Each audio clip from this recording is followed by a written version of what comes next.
We're recording. Okay. Good morning, everyone. This is Andy Vestal and Joyce Kavanaugh. And we are excited to have a few moments with you this morning to talk to you about the hurricane season. And you can see we got the slides forwarding. So I'm not going to spend any more time on the first slide. We welcome each and every one of you. This particular presentation is designed for those agents that are in those coastal and next tier inland counties for the most part. And we hope that you, in this, your objectives is to learn a little bit more about family preparedness, because we want you and your families to be satisfied in terms of a preparedness plan. If you don't have a good plan there, you're not of much use to anyone else. And certainly we, as an agency, want to support you and your family plan. We want you to understand a bit more about the state of Texas evacuation plan so that you can convey that message to the citizens in your county and that you're aware of what's going on a big picture. We'll not get into the details so much, but you'll have a better awareness and you can share that information with your contacts in your county. The general public evacuation, we'll discuss that a little bit, and the statistics information so you can understand a little bit more and be prepared for general public evacuation, as well as 211 registry evacuations, those individuals who request assistance from the state to be transported out of those evacuation and surge zones.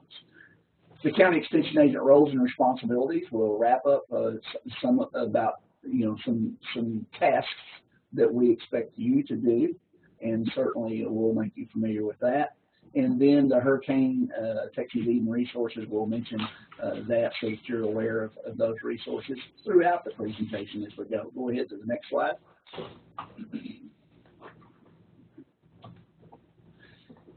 Generally, we start this so that you are very aware, especially those of you that are brand new to Extension and brand new to Extension's emergency management programming.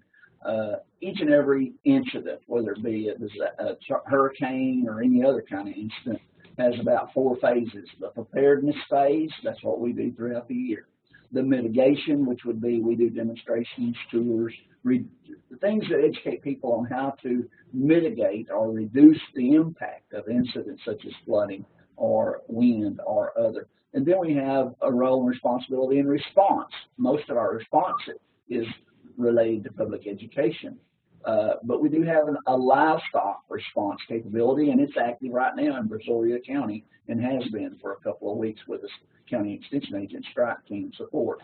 And then the recovery phase of an incident, we are ourselves. We practice the educational role that we do each and every day, and that educational role brings people back to a level of their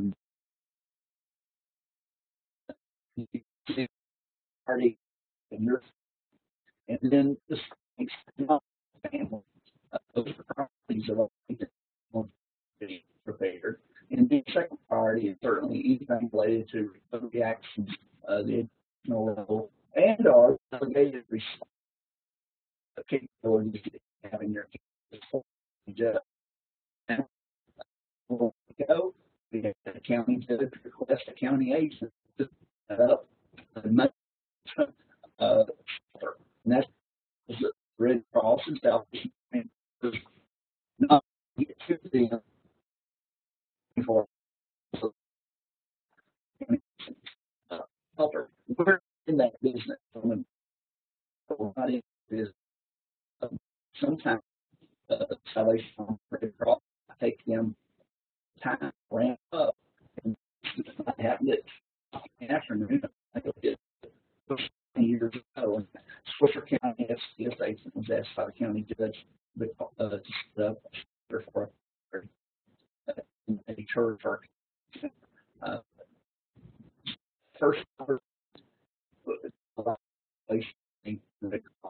to get there and support that effort. So keep that in mind. We don't really advocate that. We take the we are in the cap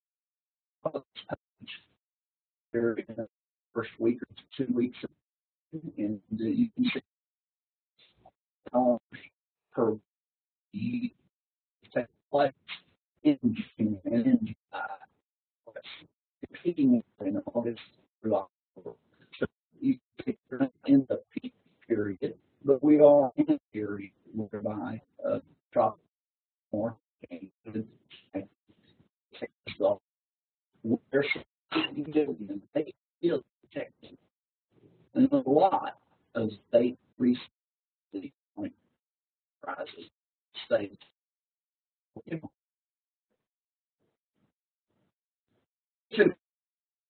To really know and understand some of the lean and others, I want to make sure you understand about that have habits, and you can see that the all around safe correct reentry or probably 25 high storm through the zone. And that's the time of searching the place unless they have the people that area are the search and rescue.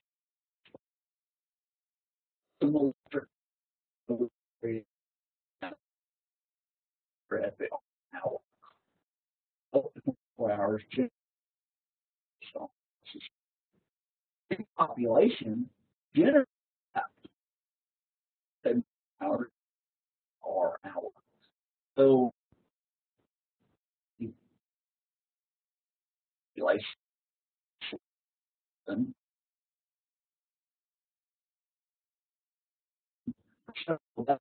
those days are state to last the year church and the hit road transportation and other their disaster. So if you have a population there without the resources to take care of themselves, then you have a major disaster that didn't expect. Go ahead. The other thing that I wanted to share with you on the front side is what causes the fatalities during a tropical storm or a cyclone or a hurricane. And you can see this is data from the United States from 1970 through 1999, and that was pre-Katrina. So this is very a broad spectrum general information. But the fatalities on the left graphic, you can see based on cause. Was a fatality caused by wind, tornado, or water, or other, like traffic, for example?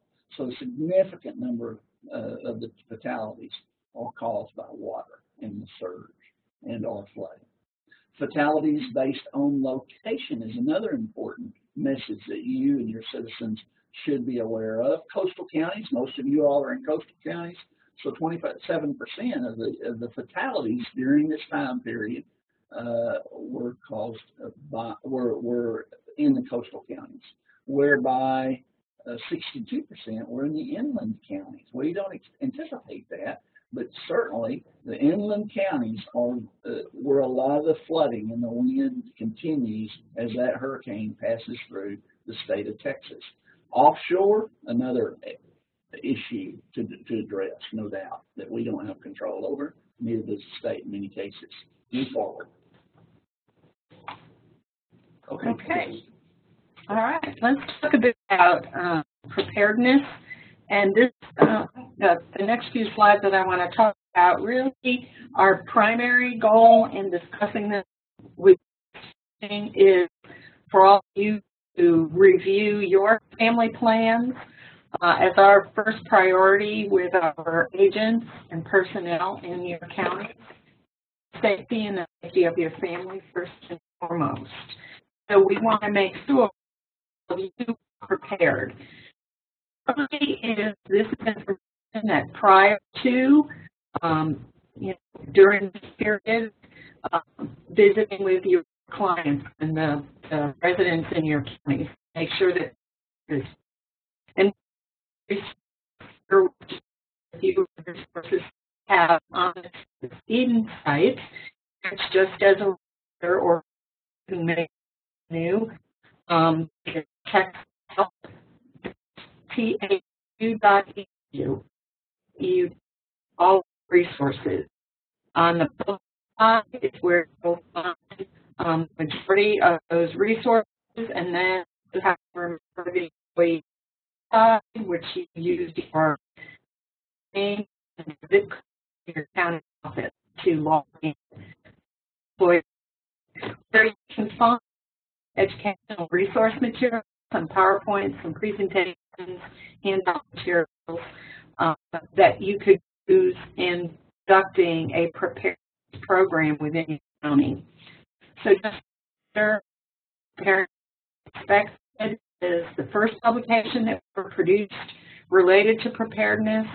It's the booklet that has since been revised into 2 publications, Texans Get Ready, EDC 627, which is targeted at families, and then that's also available in Spanish.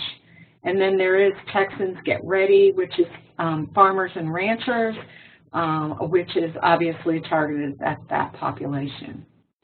It's important that we, as well as our clientele, identify any special needs for family members and pets, and make sure that if there are special needs, particularly related to evacuation requirements, so if you're working with clients who need transportation or they need assistance, perhaps they're homebound and they need help getting out of their home to evacuate, then all of those needs should be registered by calling 211 in your community. So that's an important piece of information that we need to remind families, and people need to re-register every year.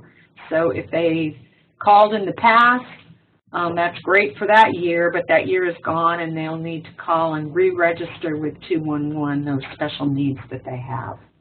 Then we want to make sure that people do at least an annual review of their insurance and insurance coverage to make sure that they have adequate protection for themselves and their property.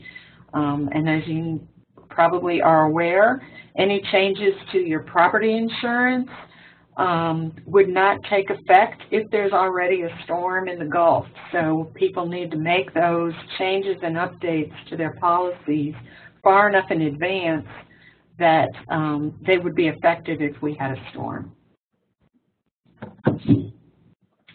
Okay, some of the things that we want to make sure people have in their family preparedness plan. They need to be able to make a decision based on information that they're receiving from local authorities on whether they should evacuate or whether they should shelter in place. If there is a mandatory evacuation order, then we want you and the residents of your county to follow those guidelines and to evacuate. If there's an evacuation recommendation and people make decisions to shelter in place, then they need to make sure that they have adequate supplies. And as Andy mentioned, with the repopulation hour being usually a minimum of 72 hours, then people would need to make sure that they have adequate supplies in their supply kit to last a minimum of 3 days. And that's food, water, and other supplies that they might need. We also want people to make sure that you, as well as residents in the county, have a communication plan. You know, one thing about a hurricane is we usually have several days advance notice to be prepared and to know where your family members are. But in some disasters, we may be separated from our family members when the disaster strikes. So we want to make sure that we have a communication plan for re-contact and making sure that we know where everyone is and that they're safe. And that should be part of everyone's family preparedness plan. There is a contact card in the Preparing for the Unexpected publication that you can fill out, and every person in your family should have a copy of that that they carry with them.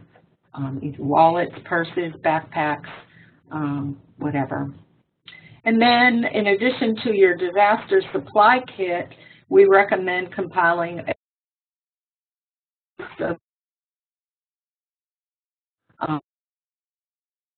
and all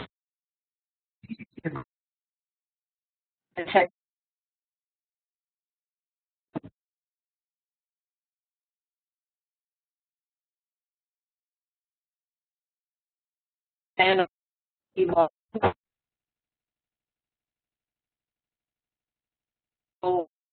preparedness communication program in your community and compile those. And here's for and include in that resource. You forget about that people stand need and go involved when these are online. So it's both for to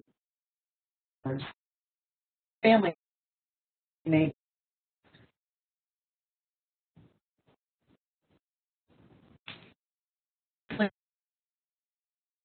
just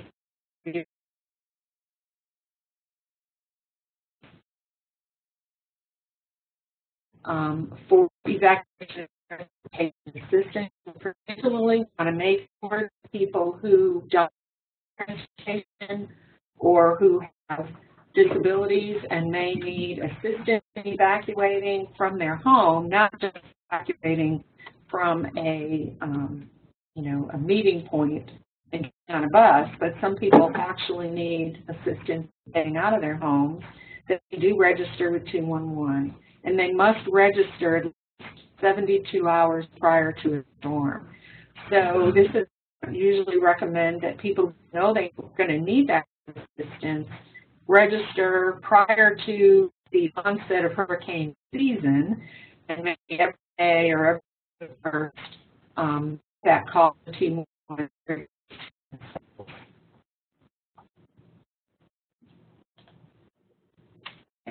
Back to you, Andy. Okay. You'll notice the map is an illustration of the state of Texas evacuation hubs. And you hear us communicating that to you, and you are on this conference call because your county is a part of one of those evacuation hubs as the major county or the hub county or a contiguous county to the hub counties. The yellow circles are near one near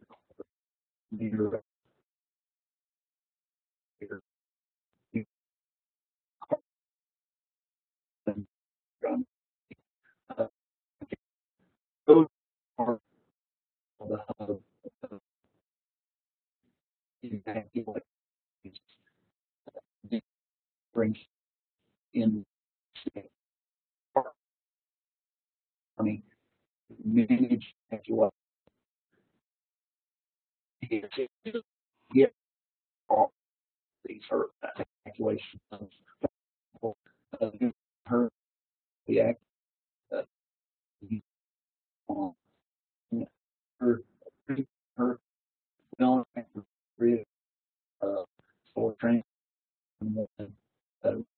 out of the surge zone and all back place significantly on lower half of the state of Texas. Those lines are toward I-35. This is to you, county agent, and as an educator, communicator in your county, that the state is generally going to manage evacuation and direction. For example, you're in allow you to go, which will help for on and cross traffic during the mission is a major inefficiency in evacuation of people. Limit cross traffic. You can kind of families in Jefferson County, for example, may have 8 per year different family member population evacuation. But in the state plan, for as the evacuation of one, their directions. Keep that in mind. Is thing. Show the zone map, okay? Their application, and they'll be a part of your resources as you move forward with power. Comment about your family, where or your destination that you've planned to evacuate to is in a different direction. Part of that means that you may need to evacuate earlier. The earlier the better. The earlier you evacuate, the more options you're going to have in terms of which direction you're able to travel. But waiting until the last minute to evacuate for anybody means you're going to be likely directed into these specific directions. Okay, the next slide. Whoops. There we go. Sorry. The next slide is an illustration of the sheltering hubs. These are the lead counties that manage the shelter capabilities that have registered with the state of Texas.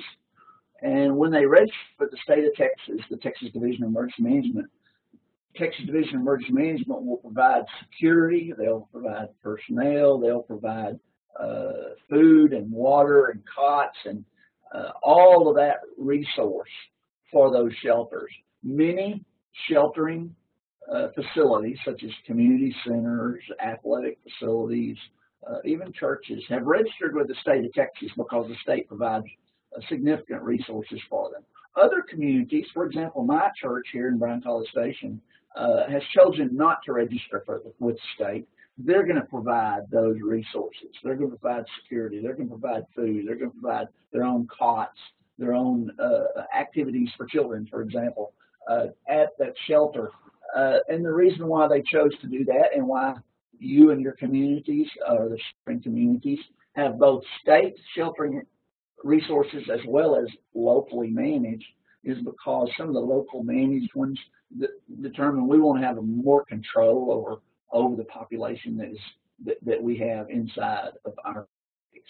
And in some cases, for example, in Belton, they have a relationship with Matagorda County, for example, or Wharton County, where they do a point-to-point relationship. And they know exactly who's going to show up and how many of them are going to show up, and they have that resource directly at, for example, a church center in Bale County for so you can do those kind of relationships. And I encourage you to be a part of some of that. If you're in a coastal community and you want to develop a point-to-point relationship with another community, start that conversation, and it's up to communities to do just that.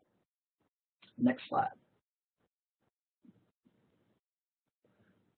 The additional sheltering hubs are way beyond the Tier 1 sheltering hubs. Tier 1 are along Interstate 20 and Interstate 35, and you add Walker County and Bryan-College Station is the Tier 1 shelter, the ones closest to the coast of Texas. The Tier 2 sheltering hubs are way beyond that, and basically they receive air medical needs evacuation patients, and we'll use C-130s from the military and all kinds of resources to move air evacuees, at least minimum maximum one, from the Rio Grande Valley to an El Paso airport, from a Corpus Christi area maybe to an Amarillo airport. It's airports in Lubbock, San Angelo, where those areas go. You can share this message or this plan in your community because there are citizens in your community that have potential evacuation that may have family. It's important for family member to know that they're with them on that air evacuation. A resource that the Texas Transportation and their evacuation areas is a map of the front transportation. You can see it will help you decide what route you might take. And we get out. You can get this photo. Wait, and then which is on the 59. Wow. Moving. This picture taken right full flow entertaining to talk to you about that. This is a good reason that you should know about. Next slide. The general population evacuation is something that's been studied, and you can see it is the percent of population that evacuated during each time period around the time of Hurricane Rita in 2005. And it's important to know that if you wait till that 24-hour period when 50% of the population is trying to get out of Houston or Corpus or the Rio Grande Valley at the same time, wow, don't wait. So when we have registrants on the 211, those buses start moving at H-72. And we want to have most of those individuals that have requested transportation out of the Rio Grande Valley or Corpus or Jefferson County, we want them out of there by H-48 for 2 days prior to landfall. So that's a long time to be gone, but it is the plan. And the reason why it's the plan is because at H-48, wow, the arteries are clogged and the transportation issues are even greater. And the time for a bus to be on the road is so much greater. And so we don't want to have that going down. We don't want to have that as an issue. This is good information to share with your public. Contraflow. You've probably heard about it, and you can see the darkened highway lines here is where the Texas Department of Public Transportation will make a decision somewhere between H-60 to H-40 that we will no longer have inbound traffic. Everything is outbound, and all lanes are outbound. Wow, that's a different type of a situation, but at the same time, you can see the need for it. But it's going to be a challenge, and it always is. But we're continually having the state invest in additional routes out of the most populated areas. Some of you have heard about the new Aggieland Freeway that's coming from Houston to Tomball to College Station. Well, that's going to be an additional evacuation route once it's finished to add to the 290 and Highway 6 that we've had in the past. So you can see the contraflows are very important. State Assistance Special Needs Evacuation Timeline. This is just a timeline that I think we've already mentioned some of the ideas there. It's the contraflow.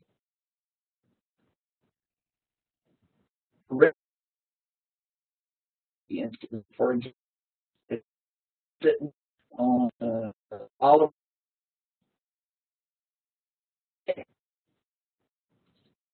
in our great forces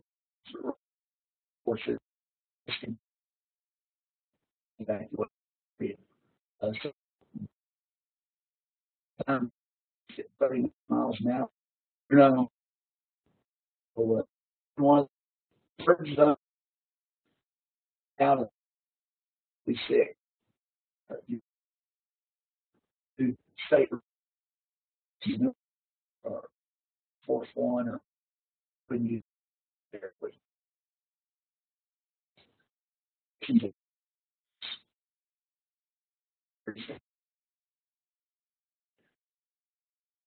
Power, talked about all power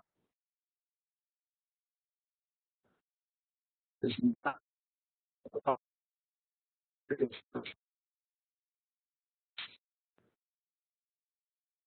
security fail.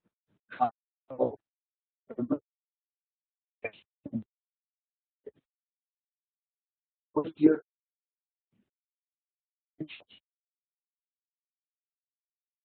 how many and other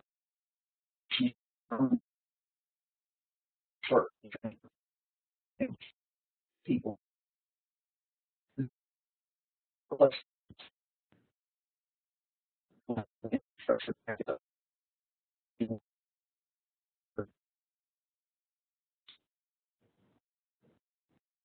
this part two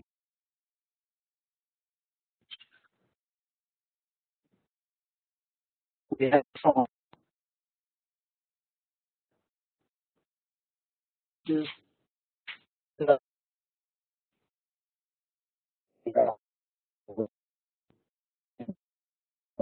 even right. It's really heard in Austin, California, and Florida that there is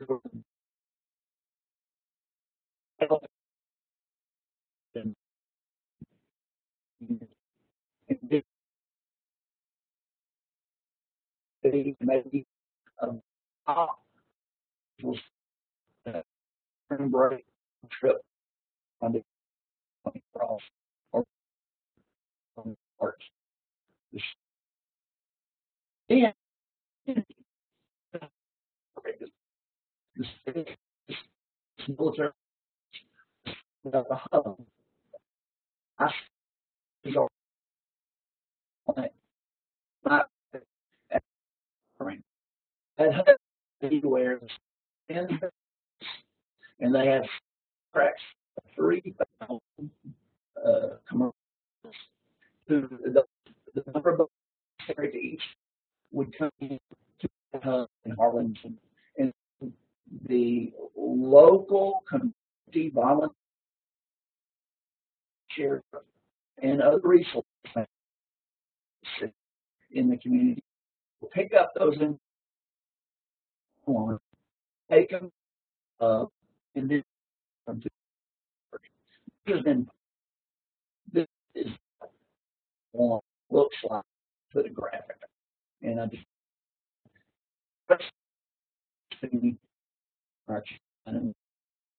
next slide. I'm in our state shelter. So special needs for the population. And then our shelter for stock sheltering. And see, and about individuals. See, have ability to send in some practice with a companion in each.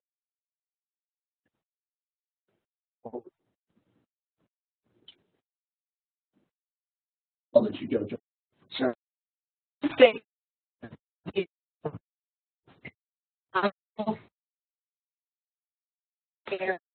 Our crops. And the cities is American Red Cross.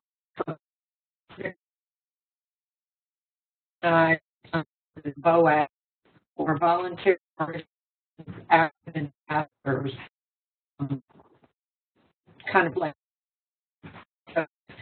encourage you if you're with the organized community that kind of help with that, so that it's out there.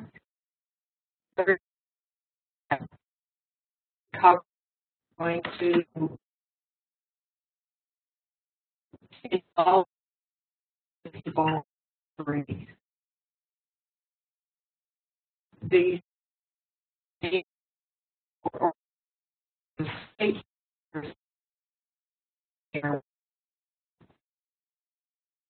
people who are being trans. Andy talks about the person like this, and they'll be in.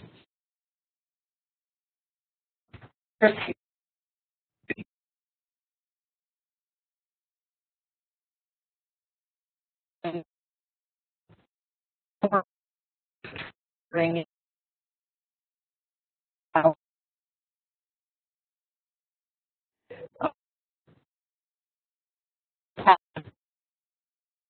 When um,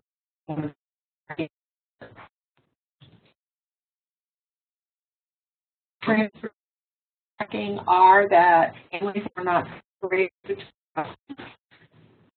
therefore they're not separated between shelters. Bus go to shelter. As Andy mentioned earlier, if anybody is being medically evacuated, there will be a caregiver that's allowed to travel with them.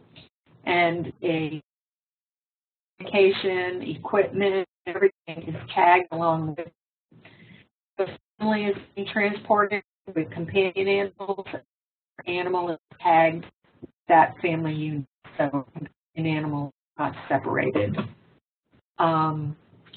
Evacuees are instructed not to remove or discard or exchange their ticket home.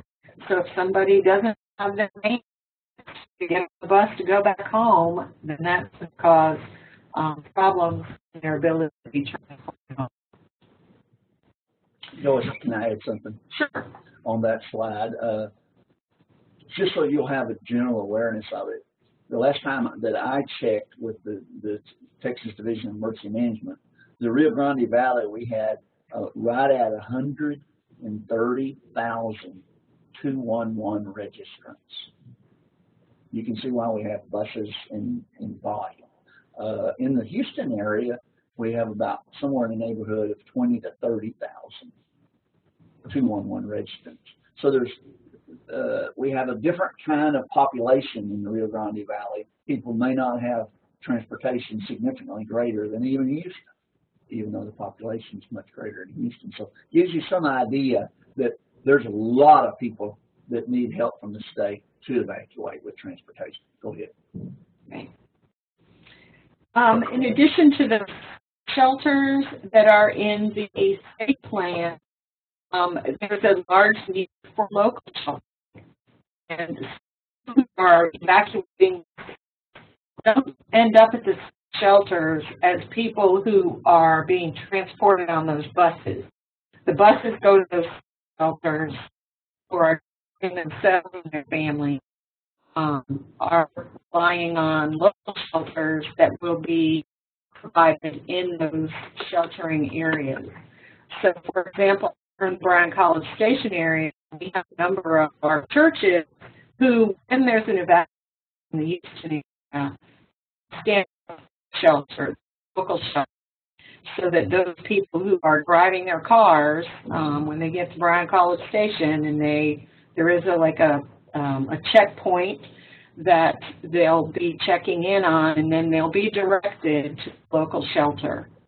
Unless their community, perhaps they belong to a church in Galveston that has a relationship with a church here in Bryan College Station, and then they'll head to that church point-to-point kind of shelter and relationship.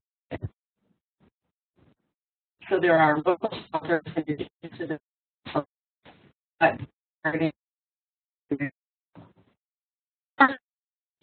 population.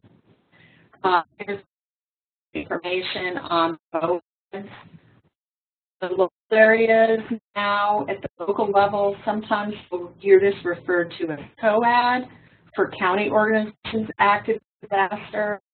If you're interested in kind of learning more about what's happening across the state, you can check out the Texas COAD website.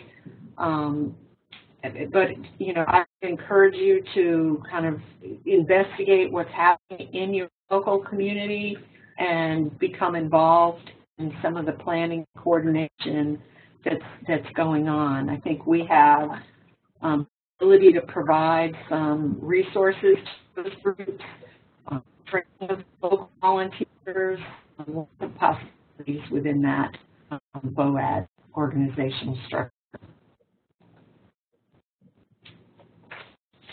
Okay, I'll turn it back to you, Andy. Okay, how about that? That's basically where we are on information up to this point in our presentation for the state emergency management plan. It's an awareness.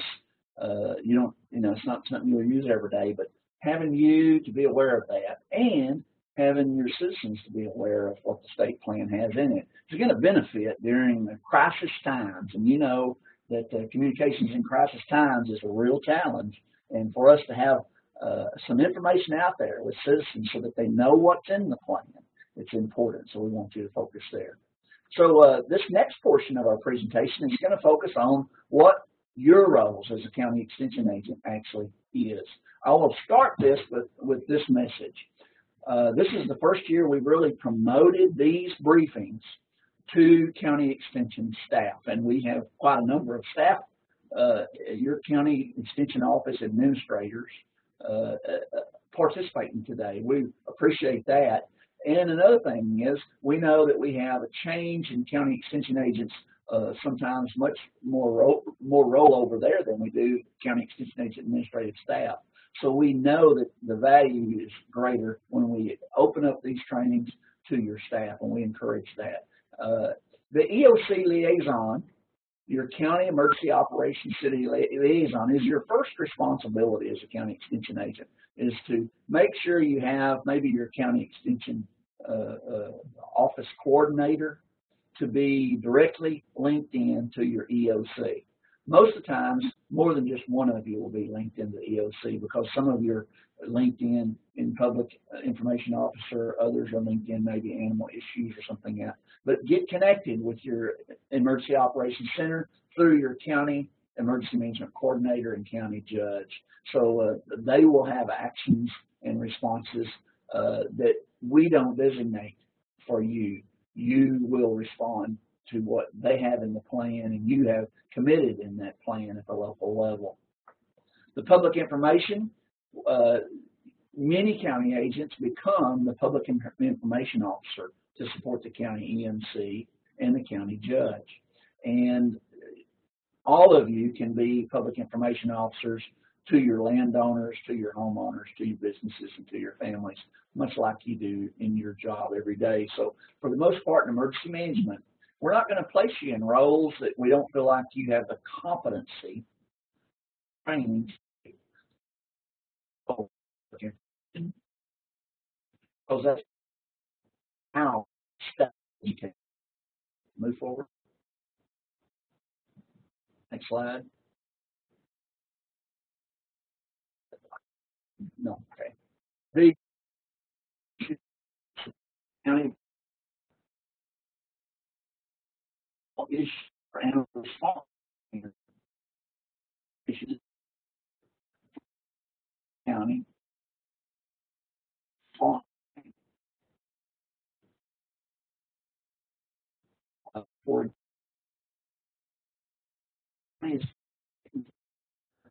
takes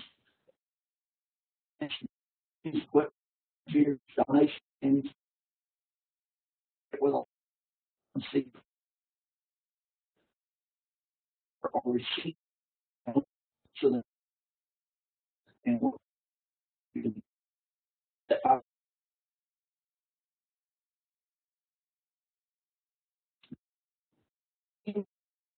they pay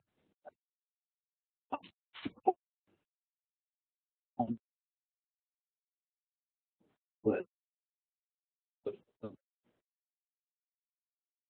a metropolitan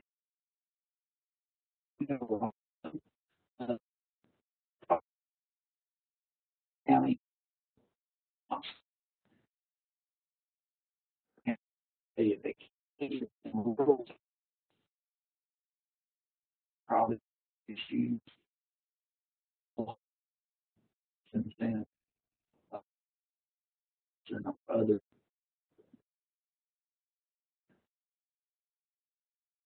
non-power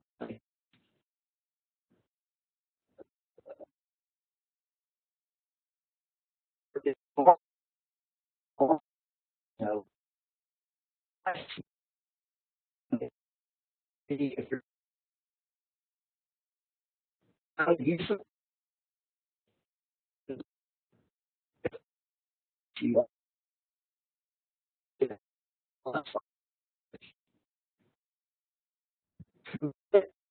and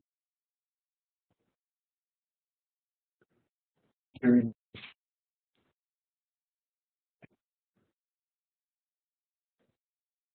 the areas. Should be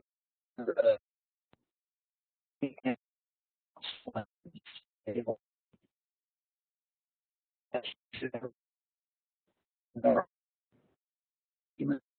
and present what help the healing and the cost with and certainly and for and operate toward and the reach and even keep throughout the management of that resource. Add, yeah, that when throughout the state and for develop relations county and local authors, state committed to the tiers no shelter that they can give beneficial, but maybe take those total management of the parents. We're not asking county agents to do great where volunteers that are committed to support those to use number 4.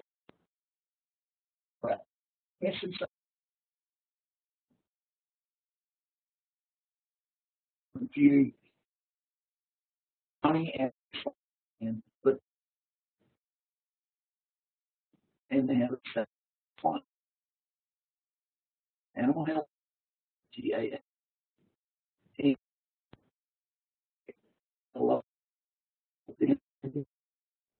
become a member of that state and response team.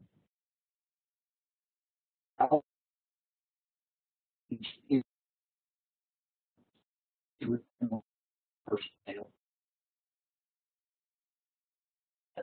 There will also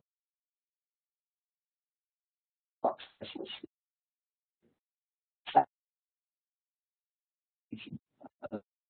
for they're all just in their own thing. In coastal areas, the ag water management personnel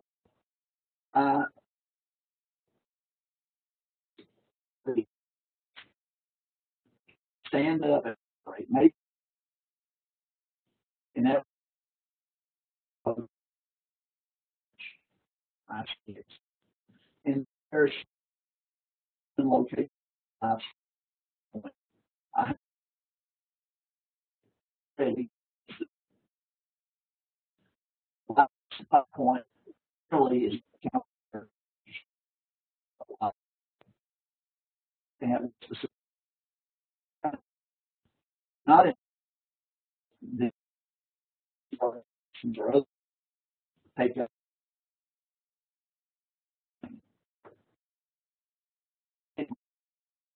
Most of you that know that stuff are forces.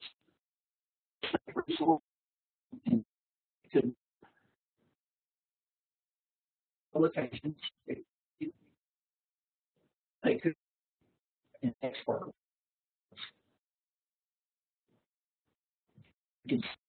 out there.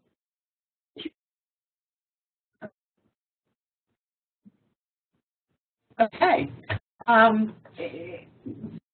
One resource that we have available in order to help county agents after a disaster are strike teams. And we got FCS 4-H strike teams and ANR strike teams. Within the FCS strike teams, we have teams across the state, districts where those strike teams come from. And the primary purpose of the 4-H strike team is to provide assistance to a county agent in a county that's been affected by a hurricane. And when that agent has personally experienced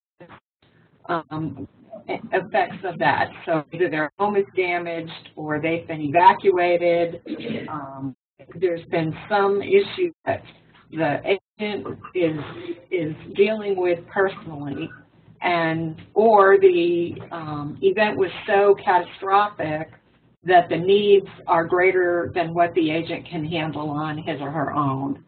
So requests can be made for a strike team to go in and assist that FCS agent in that county.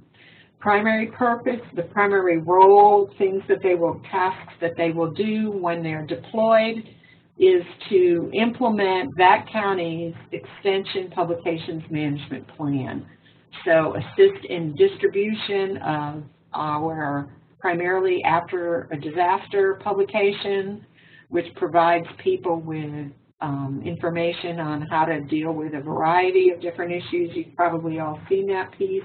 If not, you need to. And to provide other educational resources and consultation and programming related to recovering from the disaster.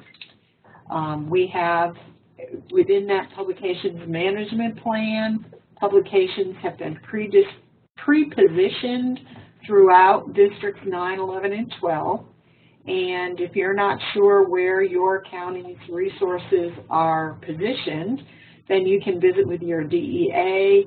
Some of them have been pre-positioned in county offices. Others are at the district centers or district offices where they will be distributed prior to when a storm is on its way.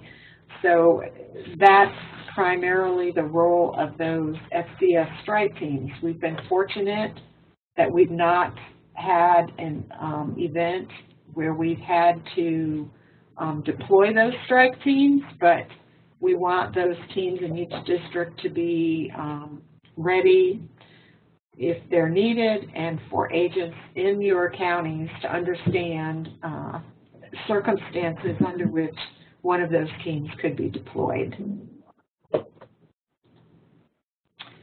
One additional role that all of you may at some point need to be involved with is early response, early recovery public information meetings. And these have been found to be quite helpful in communicating to local residents following a disaster during the recovery period, what's happening, what's the plan, where can people get assistance, basically get their questions answered and facilitate communication between the emergency management officials,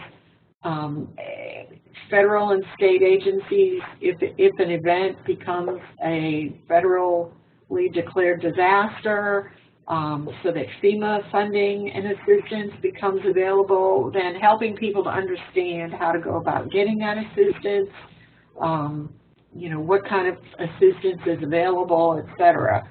So we are asking or encouraging county agents to help to lead and coordinate with their local officials to get those federal and state agency personnel in front of people in a public meeting, so those questions can be answered and increase the communication and lessen the confusion that happens throughout the community following a large or even a small disaster.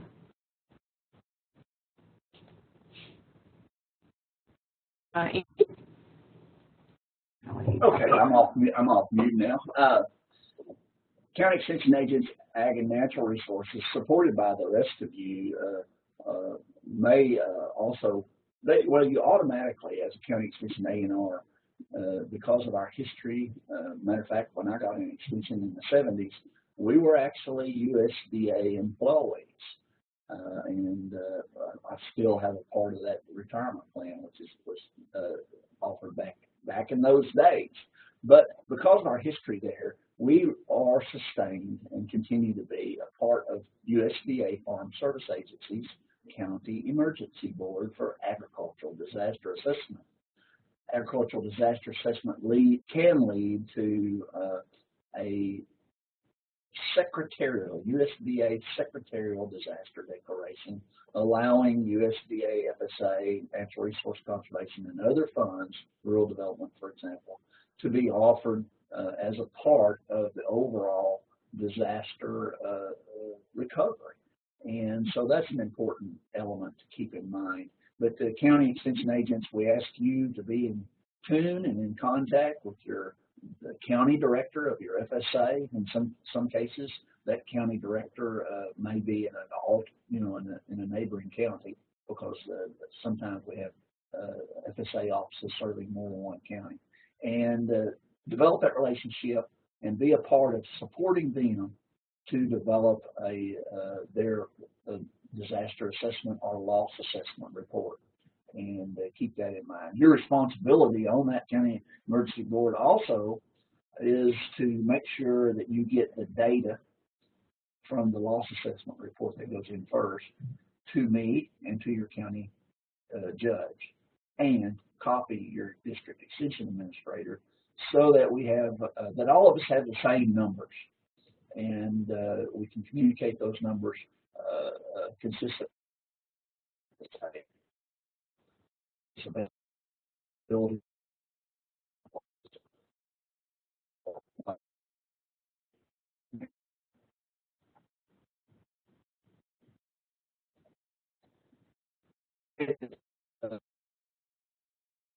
you next hour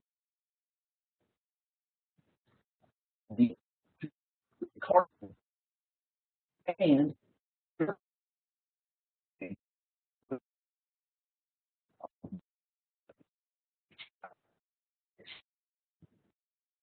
inside that is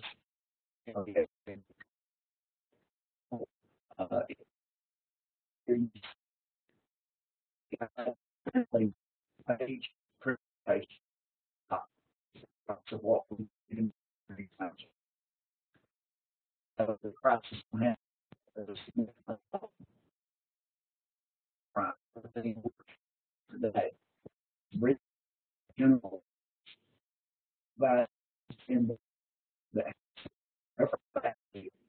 just before our okay, that goes I'll stop. That's all. And I don't see any other. We have to keep the call, including the lesson. And any other questions? Not. If you have any questions, you can either put those in the chat box or in the Q&A. The Q&A, I'll be able to see. The chat, everyone should be able to see. But to give you a second there if you have any questions.